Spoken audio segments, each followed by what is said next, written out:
Fin du mois d'août, c'est le moment de la rentrée scolaire pour les écoliers et de la reprise des grilles de programmes habituelles pour les journalistes citoyens. Bienvenue sur cette Web TV et je suis très heureux de partager avec vous le programme que je vais vous proposer au cours de la semaine à venir avec une première émission exceptionnelle en direct le lundi 25 août à 21h sur mes canaux YouTube et X où j'aurai le plaisir de recevoir le journaliste anciennement réalisateur de films documentaires pour la télévision et auteur québécois Sylvain Laforêt. Alors Sylvain a eu une sorte d'épiphanie à un moment donné, passionné d'histoire.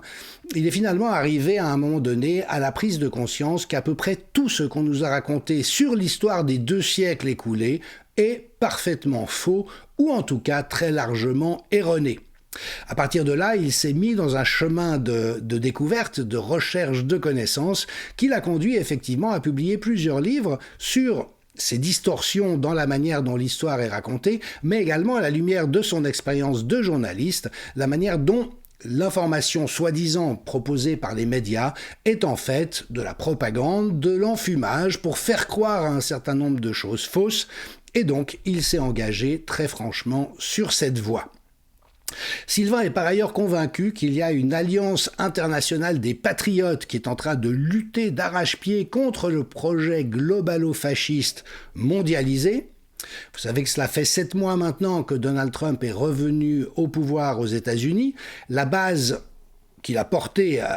à cette fonction, la base électorale MAGA, Make America Great Again, est très désemparée par un certain nombre de ses décisions, notamment son soutien inconditionnel au génocide en cours à Gaza, l'enterrement et l'enfumage autour de l'affaire Epstein,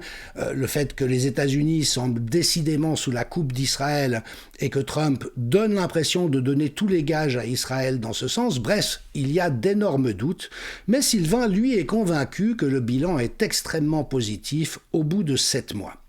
Alors vous savez les doutes et les questionnements que j'ai moi-même par rapport à ce sujet, mais cela fait partie de ma démarche intellectuelle de chercher des contre-arguments, et ce qui fait que j'écoute toujours attentivement ceux qui ont un autre point de vue que le mien, dès lors qu'il est argumenté et qu'il est intelligent, et c'est évidemment le cas avec Sylvain Laforêt, dont je suis toujours les analyses avec beaucoup d'intérêt, et tout en reconnaissant qu'effectivement il a des arguments solides à faire valoir. Rendez-vous donc demain soir pour un échange de vues qui promet d'être absolument passionnant. Et puis je diffuserai 2 émissions, le mercredi 27 et le vendredi 29. La première sur le thème de Candace Owens, qui est en train d'ouvrir une 2e saison de l'affaire Brigitte. Vous savez que le couple Macron attaque désormais en justice aux États-Unis dans une stratégie extrêmement ambitieuse, mais qui pourrait à bien des égards se retourner contre eux. Et Candace produit en réalité un travail qui mérite vraiment qu'on s'y intéresse sur une affaire qui mérite qu'on en parle. Donc je ferai un point de situation mercredi. Et puis vendredi, comme je l'avais annoncé avant la pause estivale, je reviendrai sur le naufrage en cours d'Israël et notamment cette tragédie pour l'humanité dans son ensemble, mais pour Israël et pour les Juifs encore plus particulièrement, d'une nation qui, construite sur les ruines de la Shoah, et comme une réponse à celle-ci, aujourd'hui, en vient à commettre un génocide contre les populations autochtones qu'elle a colonisées et qu'elle entreprend maintenant d'expulser de son territoire naturel.